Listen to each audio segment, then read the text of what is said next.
Dr. Sam Amadi, Director, Abuja School of Social and Political Thought, joins me now to look at this developing issue. Very warm welcome to Newsnight, Doc. Thank you, Chris. Yeah, some school of thought would say, look, there is really nothing to worry about what the politicians have started doing now. Campaigning, not a full-blown, but we can see the billboards and the rest, the door-to-door and what have you. How much contravention, does this negate the rules and regulations of INEC, really?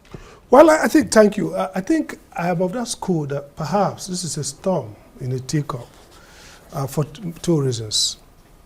I think that there's a conceptual problem around campaign. The word campaign, as you know, even in media, corporate campaign, there is campaign. I mean, all these adverts and so on. So the word campaign is not prohibited as such. First, what is going on now in terms of politicians seeming to be politically active and political messaging, in my view, should be constitutional, should be proper. Again, don't forget, there's a thin line between freedom of expression, the right to speech, and even the right of political speech, and what people may call canvassing for votes. So I think there's a confusion around canvassing for votes and campaign.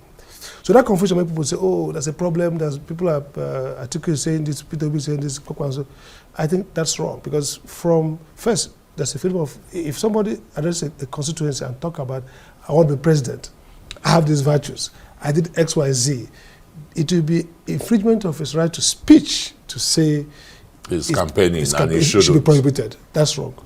Second is that I think that INEC's own failure is typical, is that they under-regulate. So if there is a prohibition around whatever INEC calls campaign, which I call canvassing for votes, they should have some guideline that stipulates actions that would cross that red line. So if, for example, putting billboards, what should billboards have and not have at this point on INEC flags of primaries and then canvassing for votes? So those regulatory approach kind of creates a demarcation. So somebody can actually go to court to challenge a party for crossing that line. And that's what SERAP seems to be saying. Cross. SERAP too is very wrong, because they don't even understand. Perhaps they confuse it to, okay, there's a billboard with Tinubu and his wife, the ones I see, okay, saying the man who can make Nigeria work, or 4 years or 2 years of delivery of services. What's that? That's not no contravention. That is proper political speech. In fact, they warn of election. Putting it in the consciousness of the people. Yes, the point I'm saying that from day one, you already campaigned. Let's take, for example, there are people who want to go governor in 2027. But 2024, they've started doing projects. They've started having focus group. They've started having, what we call runs. They have started prepping for a run, engaging constituency. For example, in the US politics, 3 years, the media will tell you, this is a prospective candidate. Why? Because there are internal changes. They start meeting with PSCs, political action committees. They start talking to political active constituencies. They start talking to labor and business communities and think tanks, and start attending conferences. If he's a Republican, they go to CPAC. If he's Democrat, another convention. That is legitimate political speech. So my sense is this. I put it to be so dry. I mean, it's too technical. You wake up in the morning, INEC says, brrr, ring the bell, start communication. That's nonsensical. Democracy, even they start campaigning. But the point is, INEC says there's a timetable for when primary happens. After primary candidates emerge, they now start canvassing for votes. Vote for A, vote for B. Before two different things. things. Before then, campaign and canvassing. Absolutely. So the conceptual laziness to differentiate. Say, look, what we're talking about is political speech, and they're right to do. If for some people start campaigning 20 years before the election, I mean, those who are governor first time, they start thinking about after the second term, they want to be president. They start talking to national issues in a manner that people say this could be a putative candidate in the next 10 years. That is political speech. So I think that's INEC lazily bound this together. So what I think, and again, another question is, why should we have this cut and dry stop stop, start, stop. Too stereotyped? Too routine and too regimented. What INEC should be regulating, they're not regulating. They should be regulating, for example, the quality of primaries. They should be regulating how parties are electing their officials. So today there's so much confusion. That's eternal democracy. In that democracy, they're not even regulating those. They're wondering about, oh, there's a billboard. No, but they always go to observe, you know, primaries. No, they don't. You know why I say so? See, what rules, for example, all the confusion, look at the confusion. The courts are now sorting out who is the candidate, who's not candidate. That's messy. That's not the job of the courts. If INEC had streamlined rules and procedures, if A happens, B triggers. So, for example, if Abure tenure finish or Nadusman's tenure finishes, what happens? The INEC rules were provided steps, and that's the basis which INEC would decide who has won. So, in my sense, I think this idea of early campaigning is a misnomer. There's no canvassing for votes, which is what INEC regulates. Political speech is constitutional. At any time, anybody can make a political speech. Sam, but some school of thought, again, would say that the situation, campaign or canvassing for vote, campaigns, as some people are saying it now, is capable of hitting the political system like we're already seeing, you know, between the ruling party, APC, the People's Democratic Party, and the new coalition party, the ADC, and even Labour Party, because you can't still rule out Labour Party. Absolutely. INEC has spoken that Abure's tenure is expired and the rest. Is it not capable of, you know, ingraining in the consciousness or subconsciousness of the people negatives, minuses, and pluses? Absolutely. So there's a risk of over-politicizing. And the risk is that if people are doing a lot of politics, perhaps they skip governance. That's what people fear. That it's too early. But what factors drive it? So if the ruling party is not focused on governing and start politicking, opposition party lines up. Technically, constitutionally, nothing wrong. But there's a way we can become too partisan. And so the level of consensus around economic development becomes, you know, weak. Will become second. Very weak.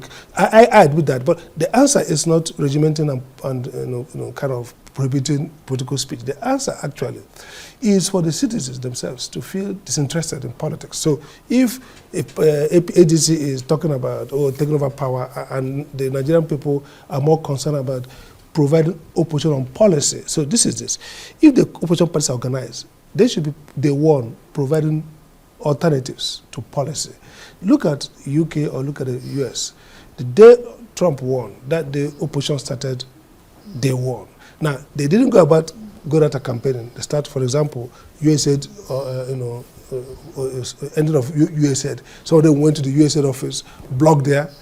This is what democracy is all about. It's about contestation from day one. So I have no problem with, you know, opposition party or anybody becoming too political too early. What matters, if elections count and the rule of electoral process is credible and free and fair, the electors will vote on outcome. So if you like, ruling party, start with megaphone, put all the billboards everywhere. They are waiting for inflation. They are waiting for cost of living. They are waiting for roads, social amenities. So end of the day, you would know that it's better for you to hire the best guys to govern and then leave some of your political operatives to do the messaging. But what has happened is that because there's no electoral, our electoral system is bankrupt, politicians focus more on the politicking, which is actually how to muscle their way into power. So for me, there'll be no problem if you have a credible electoral system. So if you like, waste your 4 years, don't do the work of the people, then the people will vote you out. So yes, I agree that there could be opportunity cost here, there could be some sacrifice. If people are too political, then they miss out on the need to focus on governance. So the conventional rule is that maybe 2 years you govern intensely. Maybe the last 2 years, you govern half-half. Then the last year, you're a lame dog. You just focus on politics. But I think we can say that we started too early. But that's not because we should now go and punish people who are... No, the answer to that is to keep on insisting. The electors themselves, we want to see a result. The quest for leadership in Nigeria and the 26 years of our democratic sojourn, they don't seem to... tally in the sense that some people will still say our democratic culture is still infantile.